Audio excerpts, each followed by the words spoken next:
বন্ধুসকল নমস্কাৰ আজি আমি আপোনালোকক লৈ যাম ডিমা হাছাও জিলালৈ তো তাত প্ৰকৃতিৰ যি মনোমোহা দৃশ্য কেইটামান ঠাই ডিমা হাছাও ওয়েলকাম টু ডিমা হাছাও আমি সেই ডিমা হাছাও লৈ যাম আমি আপোনালোকক তাৰ বিশেষ কেইটামান ঠাই দেখুৱাৰ চেষ্টা কৰিম আমি আপোনালোকক পোনপ্ৰথমে লৈ যাম ডিমা হাছাও আৰু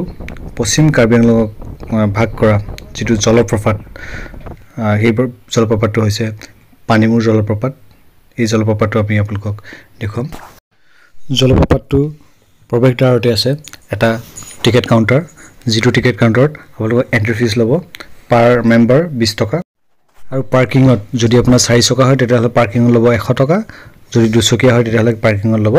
50 টকা তো বন্ধুসকল আহক আমি পানীমূৰ নামৰ যেটো জলপ্ৰপাত এই জলপ্ৰপাতটো চাওঁ পানীমূৰ এই ঠাইটুকুৰালৈ অসমৰ বিভিন্ন পিকনিক পাৰ্টি টুৰিষ্ট বা বিভিন্ন স্কুলৰ ছাত্ৰ-ছাত্ৰীসকল আহে আজিও ঠিক তেনেধৰণে বিভিন্ন পিকনিক পাৰ্টি টুৰিষ্ট আৰু ছাত্ৰ-ছাত্ৰী স্কুলৰ ছাত্ৰ-ছাত্ৰীসকল আহিছে এই ঠাইটুকুৰাৰ যথেষ্ট মানুহৰ সমাগম ঘটে বন্ধুসকল এই জলপ্ৰপাতটো চোৱাৰ যেটো সময় মানে সৰ্বোত্তম সময় বুলি ক'ব পাৰি বাৰিষা সিজনত যেতিয়া এই জলপ্ৰপাতটো মানে পানীয়ে ভৰপুৰ হৈ থাকে সেই সময়খিনি যথেষ্ট ভাল লাগে এটা ভাল লগা এটা দৃশ্য এতিয়া হৈছে আপোনাৰ ডিসেম্বৰ মাহ ডিসেম্বৰ আজি 7 তাৰিখ আমি 7 তাৰিখে আহিছো এতিয়া আপুনি মূলত পিকনিক পাৰ্টি বা ষ্টুডেন্ট সকল স্কুলৰ যি ষ্টুডেন্ট সেই ষ্টুডেন্ট সকলক পোৱা যায় আজিও আহিছে বহুত ষ্টুডেন্ট আহিছে বহুত স্কুলৰ পৰা তো মূল হিপাৰে ডেক বাজি আছে সাউন্ড মিউজিক সিস্টেম বাজি আছে আসলতে তাত পিকনিক পাৰ্টি বিলাক আহিছে তো ইয়া চাও এতে আপুনি বোটিং কৰিব পাৰে মানে নাও চলাব পাৰিব আপোনাক 50 টকা ল'ব নাৱৰীয়া নাও চলাব আপুনি নাও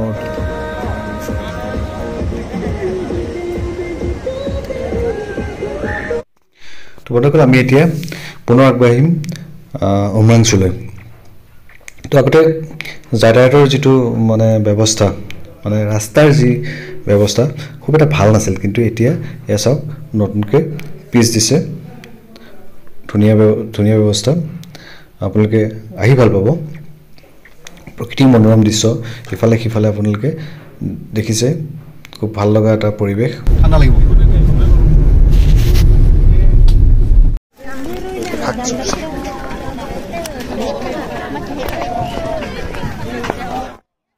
বন্ধুসকল আমি যাত্ৰাপথত আমি এখন সাপ্তাহিক বজাৰ পালোঁ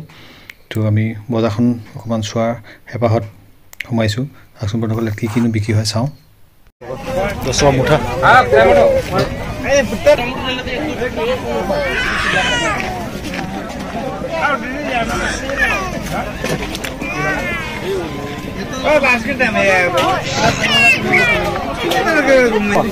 লাইপাত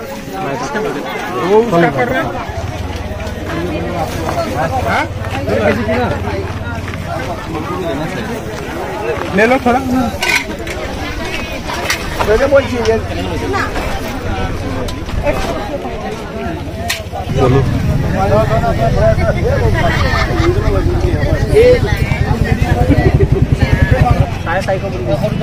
पोलू के टका 400 আজি এটা দাম কম আছিল হ্যাঁ বন্ধুসকল আমি আহি উপস্থিত হৈছোঁ অসমৰ ভিতৰত এটা ধুনীয়া গভীৰ পাৰাবাৰহীন নীলা পানীৰে উপচা হ্ৰদ যেটো ডিমা হাছাওৰ দৰে পাহাৰৰ উচ্চতাত অৱস্থিত হ্ৰদ যাৰ অৱস্থিতিৰ কথা আমি হয়তো বহুতে জ্ঞাত আৰু বহুতে জ্ঞাত নহয় আমিও নিউজ বা ইউটিউবৰ জৰিয়তে ভিডিঅ'সমূহ চাই যেটো সৌন্দৰ্য দেখিছোঁ ভিডিঅ'ত সেই সৌন্দৰ্যৰ দেখিয়ে আমি আজি নিজ চকুৰে হ্ৰদটোৰ সৌন্দৰ্য উপভোগ কৰিবৰ কাৰণে আহিছোঁ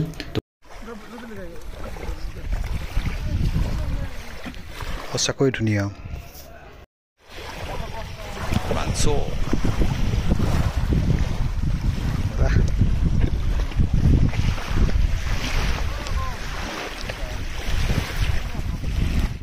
বন্ধুসকল বৰ্তমানলৈ এই হ্ৰদটো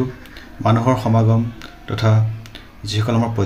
পৰ্যটকৰ সমাগমৰ পৰা যথেষ্ট আঁতৰত, যাৰ পৰিপ্ৰেক্ষিতত এই হ্ৰদটো বৰ ধুনীয়া আৰু পৰিষ্কাৰ পৰিচ্ছন্নতা হৈ আছে। যেতিয়াই মানুহৰ ভিৰ হ'ব, পৰ্যটকৰ ভিৰ হ'ব, তেতিয়া হয়তো আৱৰ্জনা বা লেতেৰা প্লাষ্টিকৰ দমেৰে পৰিৱেশ আৰু ইয়াৰ মাটি পানী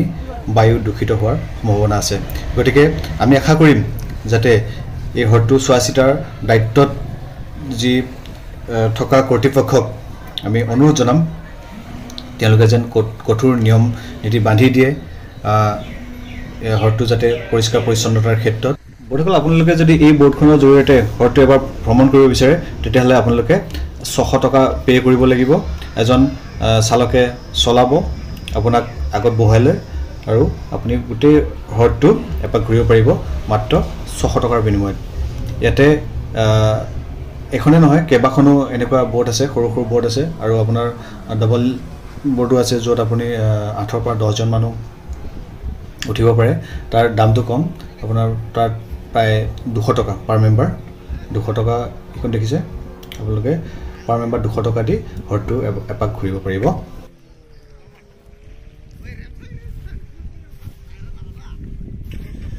বন্ধুসকল, ভিডিঅ'টো শেষত আমি এটা কথাই ক'ব বিচাৰিছোঁ যে প্ৰকৃতিয়ে যে অসমখনক অকৃপণভাৱে যি সৌন্দৰ্যশালী এটা উপহাৰ দিছে, সেই সৌন্দৰ্য যাতে কেতিয়াও ম্লান নহয় তাৰ বাবে আমি সকলোকে আমি অনুৰোধ জনাম, কৰ্তৃপক্ষই হওক বা আমাৰ যিসকলে ফুৰিব যায়, তাত চাব যায় বা পিকনিক পাৰ্টি হওক, সকলোৱে আমি অনুৰোধ জনাম এই যাতে হ্ৰদটো আমি কোনেও লেতেৰা নকৰোঁ। বন্ধুসকল, ভিডিঅ'টো আজিলৈ ইমানেই। যদি ভিডিঅ'টো আপোনালোকৰ ভাল লাগিল তেতিয়াহ'লে আশা কৰোঁ আপোনালোকে উমাংচুৰ এই হ্ৰদটোলৈ নিশ্চয় আহিব। পুনৰ লগ পাম এটা নতুন ভিডিঅ'ৰ সৈতে। আজিলৈ আহোঁ, ধন্যবাদ।